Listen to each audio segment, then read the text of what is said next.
affected the skill immigration may be largely an empirical matter, but to ask about possible scenarios in the aftermath of COVID-19, it's indeed a matter of speculation.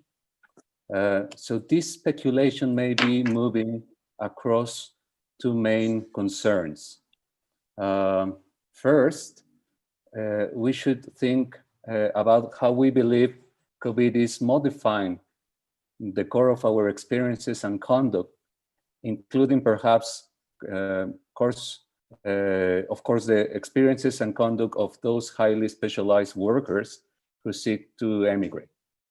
Now, second, what we should do, what is required from us as a matter of public policy.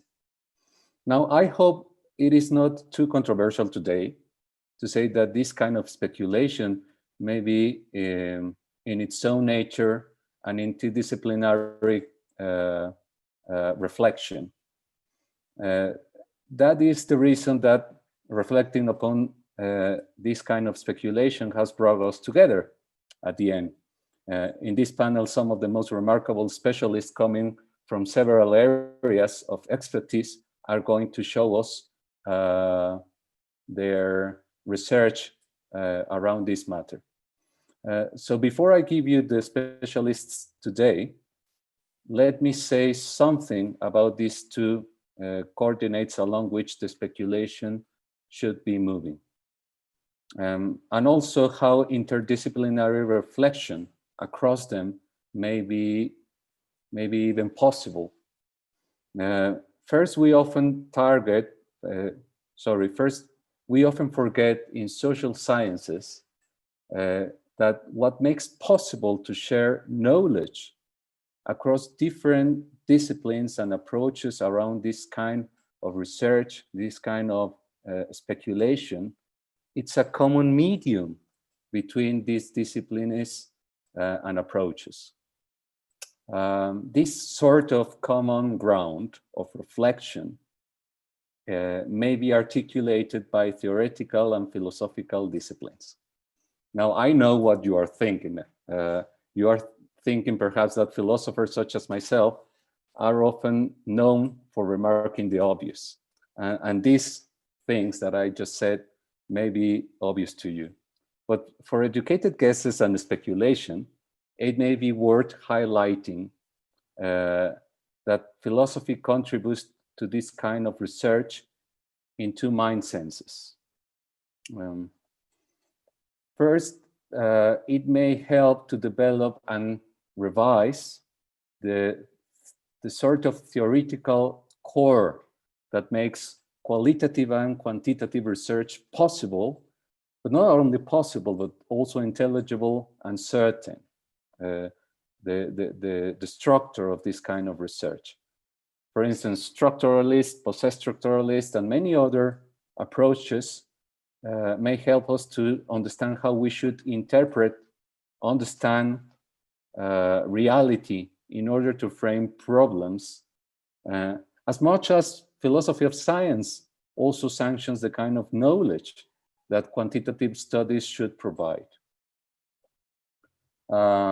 Secondly, it also develops and revises the kind of theoretical approaches that determine what we should do in terms of what kind of solutions are desirable according to our core moral values, and how we compare different solutions, different possibilities in public policy in order to single out, to pick up the ones that may help us to bring about justice in our social world, and at the end, to create more orderly and more sustainable, skilled schemes of migration.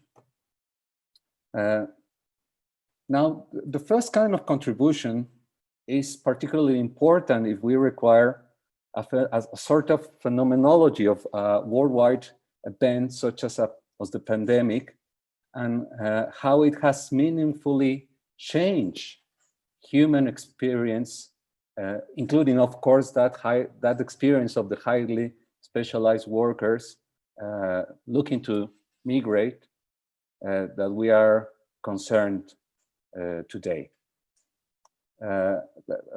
Phenomenology is this kind of account of phenomena that happens in reality, in palpable reality, but that also happens inside us, in the way that we feel and experience and perceive things that happens to us, even collectively.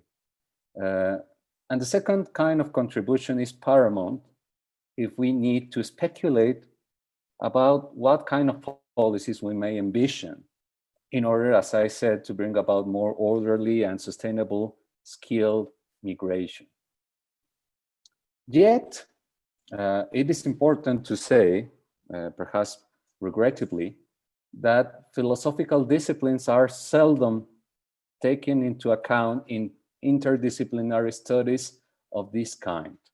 A lot of people like to say that they do interdisciplinary research, but in fact, the kind of approach that glues all approaches together, approaches coming from different disciplines, are these kind of theoretical studies. So they serve as a basis for, as I said, of common discussion.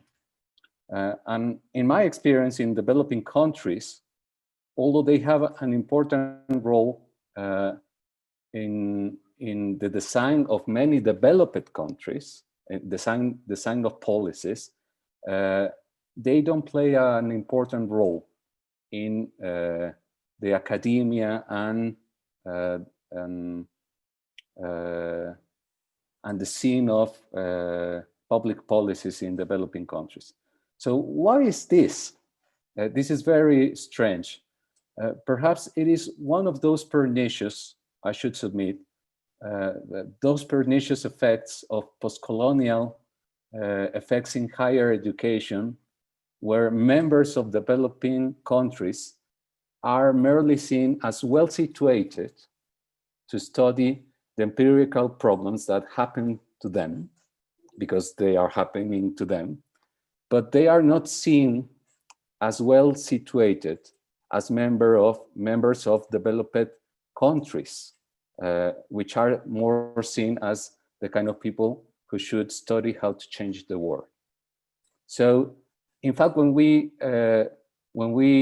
reframe ourselves in using this kind of methodology and relate this kind of methodologies in social studies, we are giving up this kind of reflection about how to change the world to other countries, to members of other countries, to members of other universities.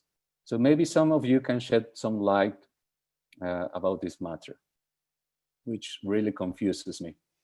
Being that as it may, the philosophical approach may offer phenomenologies and interpretations of how COVID-19 has affected the experience of skilled workers, and also, on the other side, in a parallel way, applied ethics may offer ideal policy frameworks to discuss what justice requires from public policy in the aftermath of worldwide events such as a pandemic, for the case of those skilled workers and the countries involved.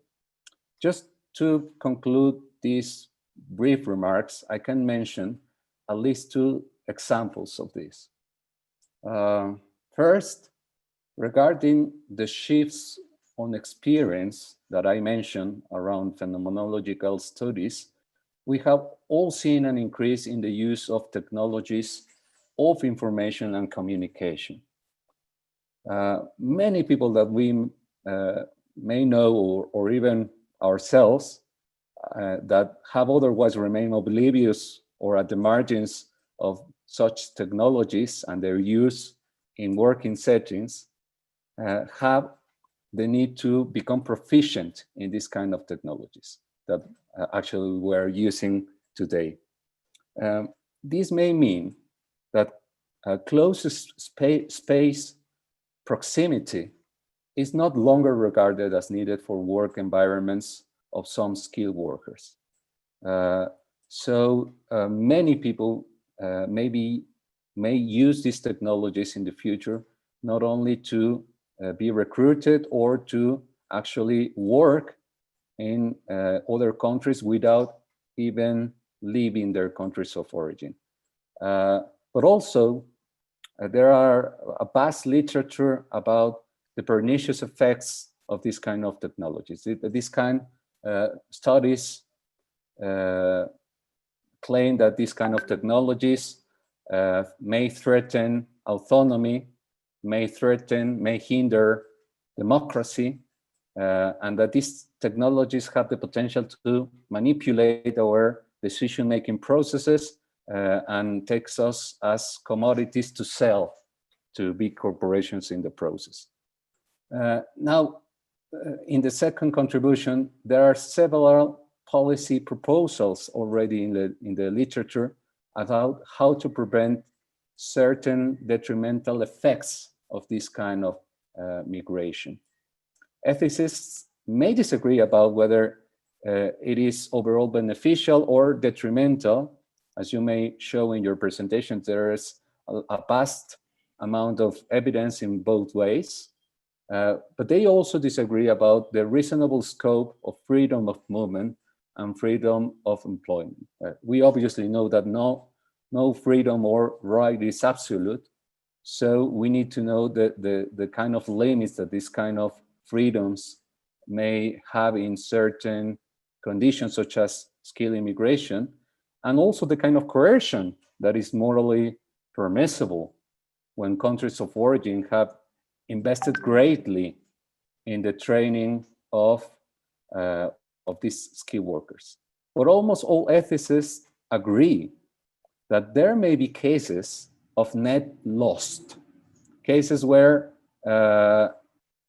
countries may suffer for detrimental effects of this kind of immigration, and in those cases, justice requires us to act by means of co-responsibility schemes, such as compulsory service programs. These kind of programs where professionals and skilled workers are either forced to remain in the country of origin, or taxation programs. Many kind of taxation programs, departure taxes, ongoing taxation on income, or tax sharing programs. These kind of programs may have the need for developing international institutions that don't exist yet.